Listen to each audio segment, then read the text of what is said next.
Hey, NewsNickelers, Monticello here. It's Wednesday, December 20th, 2023. Here to bring you 5 news stories to help you make sense of the world. And we're going to start with Colorado. Earth-shattering news yesterday politically. The Colorado Supreme Court ruled yesterday that Donald Trump is ineligible to be on the ballot there for the election next year, the primary ballot.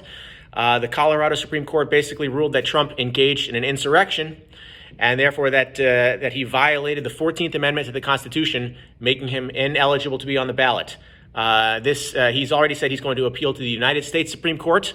Of course, we'll let you know when the Supreme Court makes a decision, but this is really politically earth-shattering. We remember that Donald Trump is way in the lead, beating all the other Republican candidates, and to have a court rule that he is ineligible to appear on the ballot is very big news.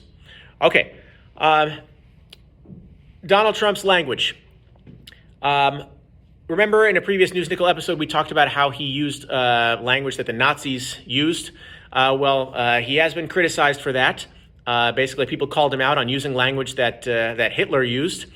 And he responded by saying, Hitler said it differently.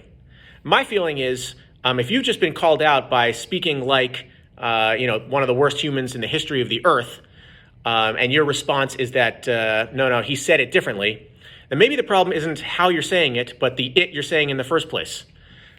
All right. Sticking with migration, actually, the EU, the European Union, is about to cut a deal to restrict the flow of migrants into Europe. This, along with Trump's comments and comments from other politicians, it represents kind of a worldwide shifting attitude towards migration. Less accepting, more restrictive, and we'll see if that trend progresses. People are leaving terribly violent and unstable conditions in their home countries, and they want to go somewhere else, and much of the world is trying to close their doors. Okay, Tommy Tuberville. He had held up the promotions of several 4-star generals. He dropped his hold, and now everybody who was supposed to be confirmed has been confirmed. All right. And lastly, the state of Minnesota changing its flag. They have been criticized for decades that their flag portrayed Native Americans in an insensitive way. And so they're changing their flag to be more culturally appropriate. And, it's worthwhile to think about just how many sports teams use Native Americans as their mascots.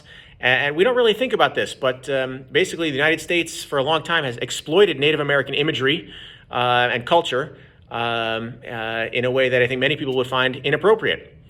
And Minnesota is taking steps to change that. All right, put today's News Nickel in your knowledge bank. You'll be good to go. See you tomorrow.